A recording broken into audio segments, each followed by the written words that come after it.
News नशा, आदत हर खबर की। दोस्तों नमस्कार, मैं हूं विनीता यादव। बात हो रही है यहां पर इन दिनों बीजेपी में फूट की।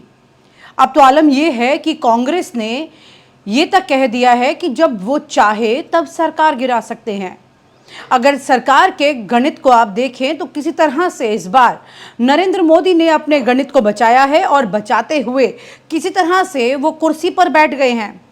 लेकिन इस कुर्सी पर बैठना इस बार नरेंद्र मोदी के लिए बहुत चुभन भरा महसूस हो रहा है, क्योंकि इस बार उनको चुभाने के लिए सबसे पहले उनकी खुद की पार्टी और आरएसएस मौजूद है। ऐसा मैंने कई दिन पहले भी कहा था। आप न्यूज़ नशा की वीडियोस को निकाल कर देखिएगा, जिसमें जिस दिन परिणाम आए थे चुनाव के, उसी दिन बताया था कि कैसे इस बार नरेंद्र मोदी अपनों से ही घिरने वाले हैं। विपक्ष बाद में बोलेगा, जनता बाद में सवाल करेगी, कोर्ट में बाद में मुकदमों पर न्याय मिलेगा, लेकिन अभी सबसे पहले सबसे बड़ी मुश्किलें नरेंद्र मोदी के लिए जो हैं वो हैं खुद उनके घर के नेता, बीजेपी के नेता, जैसे कि योगी आदित्यनाथ के साथ में इस वक्त 36 का आंकड़ा चल रहा है। ये 36 का आंकड़ा इस कदर आकर के खड़ा हो गया है नरेंद्र मोदी और अमित शाह के सामने कि ये उलझी हुई गुत्थी अब सुलझने वाली नहीं है। जिस तरह से मोहन भागवत योगी आदित्यनाथ से मिलने जा रहे हैं, और इसकी बड़ी वजह है क्योंकि अब आरएसएस एक नया चेहरा तलाश कर रही है। अब आरएसएस नरेंद्र मोदी पर दुनिया भर की तोहमत लगाकर बीजेपी को बरी करना चाहती है, और बरी होने का सबसे बड़ा तरीका यही है कि बीजेपी को एक नया चेहरा मिल जाए, और वो चेहरा हिंदुत्व का चेहरा हो, वो चेहरा ऐसा हो जिस पर आरएसएस का हाथ ऊपर रहा हो। नरेंद्र मोदी यहाँ पर अपने बिहेव की वजह से आरएसएस के रडार पर आ चुके हैं। ये अहंकारी शब्द आरएसएस को बहुत देर से दिखाई दिया, उन्होंने बहुत देर से बोला भी। हालांकि इसकी चर्चा अक्सर हमेशा से होती ही रही है, लेकिन आरएसएस को अब दिखा। कुल मिलाकर आरएसएस और योगी आदित्यनाथ की बात भी एक मिनट के लिए आप छोड़ दीजिए, उसके अलावा भी बीजेपी में फूट डलने के कई और पैरामीटर्स बनते जा रहे हैं। आपको मैं याद दिला दूं, वो नेता जो कि आरएसएस का था और काफी लंबे समय से हाशिए पर है, उस नेता को किस तरह से नरेंद्र मोदी ने पूरी तरह एक तरफ पटक दिया था। रातों रात जो सूरज हुआ करता था उसे मिट्टी बना दिया था। वो भी व्यक्ति अब धीरे धीरे अपनी करवट ले रहा है, अपने आप को सिमटा कर एक मजबूत ईंट बनाने का काम कर रहा है, जिसकी चोट नरेंद्र मोदी को काफ़ी ज़्यादा घायल कर सकती है। जी हाँ, संजय जोशी जो कि एक कद्दावर आरएसएस के नेता माने जाते थे, लेकिन काफ़ी लंबे वक्त से सिर्फ वो एक डब्बा बनकर रह गए, लेकिन अब वापस से उनमें जान आ रही है। लेकिन उसके अलावा भी आरएसएस के और कई नेता हैं जो उससे भी पहले नरेंद्र मोदी की गर्दन तक अपने हाथ ले जा चुके हैं। अब ये फंदा धीरे धीरे कसता जा रहा है वहाँ पर, लेकिन इससे आपको नरेंद्र मोदी से तो मुक्ति मिल सकती है, लेकिन बीजेपी और आरएसएस से नहीं। उससे मुक्ति दिलाने के लिए इस वक्त कांग्रेस ने भी कई इंतजाम कर लिए हैं। ममता बनर्जी, जिन्होंने नरेंद्र मोदी के शपथ लेने से ठीक 24 घंटे पहले ये कहा था कि सरकार तो कभी भी गिर जाती है, सरकार तो एक दिन चल के भी गिर जाती है, वही ममता बनर्जी इस वक्त बीजेपी के सांसदों पर नजर गड़ाए है, उनको धीरे धीरे करके अपने पाले में ले रही है। ऐसी सी जगह जहां पर बीजेपी के सांसदों को तोड़ा जा सकता है, उसे तोड़ने की कोशिश हो रही है। बीजेपी में एक बड़ी फूट के अंदेशे यहां दिखाई दे रहे हैं। मैं आपको बता दूं कि इस पूरी प्लानिंग को अगर आप सुनेंगे, समझेंगे, तो आप हैरान हो जाएंगे। दरअसल यहां पर तस्वीर अब साफ हो चुकी है कि बीजेपी को जो संसद में सीटें मिली हैं, अब उसमें तोड़ने का ऑपरेशन धीरे धीरे जारी है। अब इस ऑपरेशन में कौन कौन लोग हैं ये समझ लीजिए। विपक्ष के कई नेता जो कि ये जानते हैं कि अब नरेंद्र मोदी और अमित शाह मिलकर के विपक्ष के नेताओं के, पार्टियों के सांसदों को तोड़ने का काम कर सकते हैं। ऐसे में ही जिस तरह से चुनाव के दौरान विपक्ष ने नरेंद्र मोदी और अमित शाह की ही मोडस ऑपरेंडी पकड़ी और उसी के आधार पर चुनाव लड़ा, अब वो उन्हीं के ही दिमाग से सोच रहे हैं, और सोच ऐसा रहे हैं कि ये मानकर चलिए कि अब उन्हीं के दिमाग से उनको मात देने की तैयारी की जा रही है। नरेंद्र मोदी और अमित शाह, इन दोनों की पहली कोशिश इस वक्त विपक्ष के सांसदों को तोड़ने की है। ऐसे में विपक्ष कोई कसर नहीं छोड़ना चाहता। विपक्ष के मंझे हुए नेता जैसे शरद पवार, ममता बनर्जी, लालू यादव, अखिलेश यादव, अब ये अपने सांसद टूटे उससे पहले सरकार बने हुए इस बीजेपी पार्टी के सांसदों को तोड़ने की बिसात बिछाने में लग गए हैं। अब ये खुद ऐसी तैयारी कर रहे हैं जिससे कि बीजेपी कमजोर हो जाए। जो सांसद नरेंद्र मोदी और अमित शाह की जोड़ी के चलते डर के वजह से उनके साथ जुड़े हुए थे, अब धीरे धीरे उन्हीं को तोड़ने का काम यहां पर चल रहा है।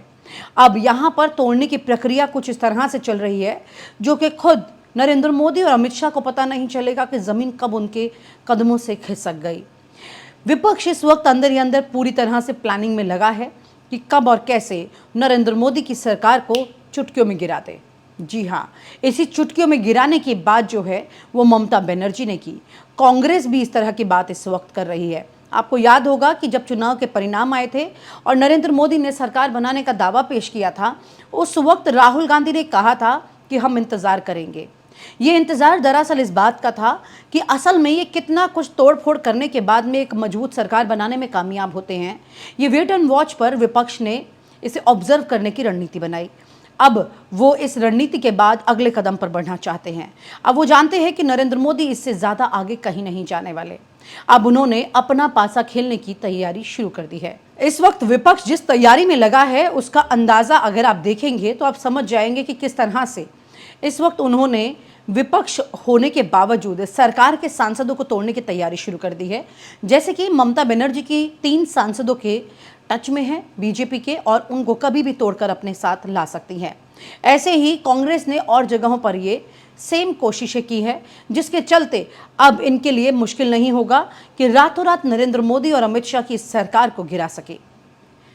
आइए आपको बताते भी हैं कि किस तरह से कांग्रेस के ये तमाम नेता कहां पर किस कवायद में लगे हैं। दरअसल जब से बीजेपी आरएसएस आपस में एक दूसरे पर आरोप प्रत्यारोप में लगी हैं, तब से कांग्रेस और तमाम विपक्षी पार्टियां वो इस कोशिश में लगी हैं कि कौन कौन सांसद है जिनके साथ उनके रिश्ते अच्छे थे और जो उन्हें छोड़कर जा चुके हैं, अब उन्हें वापस लाने की यहां पर कोशिश की जाए।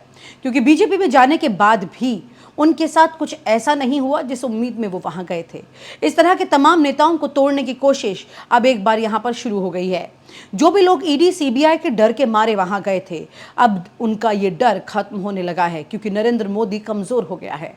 ऐसे में अब ये तमाम सांसदों को वापस लाने की कवायद भी शुरू हो चुकी है। मोहन भागवत जी, कल आपका भाषण सुना, आपका वक्तव्य सुना, पक्ष प्रतिपक्ष के क्या संबंध होने चाहिए उस पे आपकी व्याख्या सुनी, राजनीति में शुचिता पे आपकी चर्चा सुनी। एक बात बताइए, जब आप बबूल के बीज लगा रहे थे तो क्या आम की उम्मीद कर रहे थे? और जब आम के फल नहीं मिले तो क्या माटी को दोष दोगे?